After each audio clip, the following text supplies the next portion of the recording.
hours after the Board of Control for Cricket in India and the IPL Governing Council said that all sponsors are intact.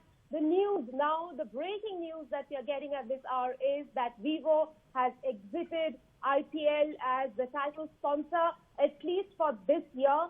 So they might come back in 2021, but we don't know for sure whether they are coming back or not.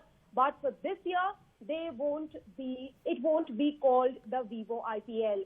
It won't be called the Vivo IPL. Also joining me on the show is former Indian cricketer Atul Basan and cricket analyst Charu Sharma. Atul, to you first, how nervous would the BCCI be right now, given that the IPL has been announced, it's going to start from the 19th of September, but the news comes today that Vivo is exiting the tournament at least for this year.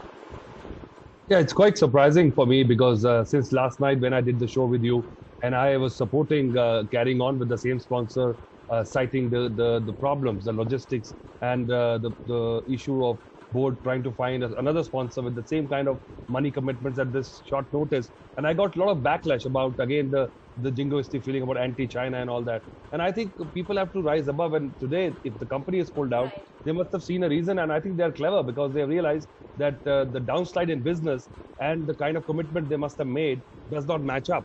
So it's going to be a problem for the board unless they can find another committed kind of sponsor with deep pockets who can actually realize that there might be an opportunity because people are crying out loud for some live action. So probably the eyeballs could be more than a normal IPL in any other season. What IPL thought as an opportunity to just bail out, probably it could be an opportunity for another sponsor. Charu, thank you for joining me on the show. You have been a CEO of one of the franchises in the past. How nervous will be the franchises at this moment, given that except two franchises, I see here Chennai Super Kings and Mumbai Indians, most of the others are still trying to lock in their sponsors? Yeah, well, I think nervous is not the word. They'd be pretty upset. And in a situation where they realized that they were taking a fairly major hit this IPL anyway, so they were going along with the plans because I suppose most of them felt that better to have something rather than nothing at all. And because after the 10th year, most of them were fairly in the black, should we say, a hit this year would have been tolerable. Now, with the lead sponsor going, for whatever the reasons are, I mean, I haven't really heard a detailed version of why Vivo has pulled out, but they were paying an awful lot. So this will certainly hurt.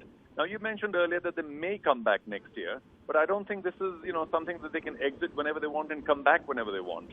I don't know what their deal with the IPL or the BCCI is right now, but I'm sure that they've realized that the environment is certainly not conducive to them. And like I said, I'm not suggesting that they were overpaying, but it was a very, very large amount. At this point of time, even if the IPL should try and get a new sponsor, I think they will get... Tell me, since you have worked with the system, you've been a part of the system, how difficult or easy will it be for IPL to get in a sponsor in this period of time? Because we know that IPL is a recession-free property. It hasn't had difficulty in getting in sponsors. It's not a question of how difficult. It won't be too difficult at all. It's a question of what value. Because at this late stage, any company that wishes to tie its name with the IPL will certainly bargain very hard.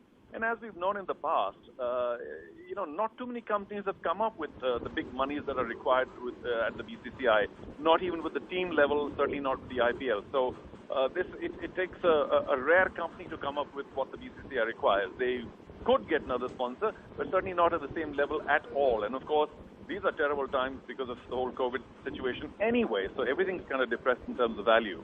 And this will have a chain reaction on the sponsorship that the teams can expect for their own properties as well, because it might start shaking up the market even more, and whatever values they were expecting for themselves, for their own properties, might also now sadly dip. So, Charu, what you're saying is that BCCI may not get 440 crore rupees this year that Vivo was meant to have given them if they would have stayed on? Well, for sure, to my mind, and of course I'll be most pleased to be proved wrong, but no, I think it's a very large sum of money, and most companies these days, considering what they're going through, will not, to my mind, despite, as Atul said, the fact that the eyeballs may actually be decent for the IPL, I don't think this is just too serious a kind of money to come up with short notice, because it's not just giving money as a title sponsor. There's a lot to be spent in terms of servicing and otherwise taking care of one's title sponsorship. And I don't think any company at this point of time might be able to get that plan going either, because so much is still in the air, including all the protocols in the Gulf. Right, Atul, so Vivo has pulled out of the tournament, but Vivo is a Chinese brand, but there are other companies who are sponsors of IPL and who have substantial Chinese investment. What will be the sentiment right now? Would you say that in the coming days, between now and the time IPL starts, we could expect a few more pullouts? Not really. I think yesterday also, when there were people crying out loud for BCCI to pull out of this deal, I was wondering, where is their grace cells? Because if somebody is giving you money, just to not take it will be churlish. And I think you don't try to be more loyal than the king in a situation like this. But now they saw an opportunity. I don't know under what clauses they can pull out. Have they decided force majeure or something like that? Because I'm sure the contract is airtight. So I think BCCI can get a new sponsor and then can go after Vivo, which I will support, rather than Vivo or BCCI pulling out of each other. But there are plenty of players who are getting amazing valuations. I mean, coming to my mind straight away is Jio or Reliance. They've got this huge interest in funding and people buying the shares at crazy values, and there are a lot of online companies there. So I think if BCCI is clever, they might be able to just strike a good bargain. Right. The other important aspect, Rika, and if I can bring you in as well, because you obviously cover this. This is your beat. IPL at the moment anyway on shaky grounds, with it not taking place in India, as a result of the coronavirus situation. We know that there have been ups and downs, but the governing council's decision was to retain all sponsors. So BCCI in principle didn't want to let go of any sponsors irrespective of the sentiment, Rika. That's true. In fact, BCCI has been saying that they are not paying the Chinese sponsors. They are getting money from them, which is why they wanted to retain the Chinese sponsors. And I would humbly disagree with you that IPL is on shaky grounds, because IPL, as we all know, for 13 seasons, it's been the only recession-free property we have seen, despite the financial situation globally going up and down. $475 billion property, it has grown every year. The eyeballs have grown every year. And even right now, as I speak to you, Rishika, let me tell you, there are 4 big companies who are in the queue to jump onto this gravy train. So yes, Vivo may be exiting, and it is a big news that Vivo is going to exit. We don't know whether they're going to exit for this year or they are not going to come back at all, because it's a 5-year contract. But if they are exiting, we do know right now there are 4 sponsors who have lined up. Right. And the process is that once this exit is complete, BCCI is going to float a tender. The tendering process will go on, and then the highest bidder will pick up the contract. All right, which brings me to my next question, and if I can bring Charu into the conversation here, explain to our viewers, break it down. Is this advantage, is Vivo's disadvantage going to work to somebody else's advantage? Rika already said that there's a beeline, so to speak, of sponsors who would be willing to jump, to take on the title sponsorship. But Charu, you also said that it's a pretty handsome sum there that we're talking about. Rishika, you mentioned the word bargain some time back, and I do think that with bargains, sums are very often related to the time that you have.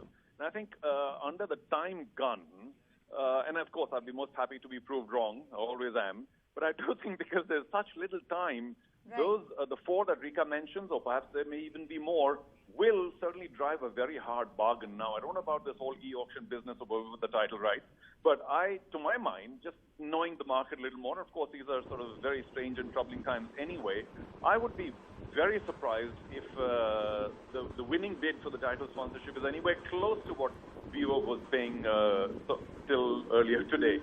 So yes, I think if there are other sponsors, and they will all want to be there to begin with, but I think when it comes down to the bottom line, they will bargain very hard, knowing that the IPL is in, if I may use the term, time trouble.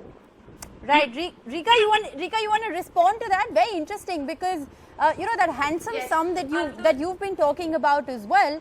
Whoever the next sponsor is, even if there's a beeline to jump to this particular title sponsor sort of position, it may not be as good.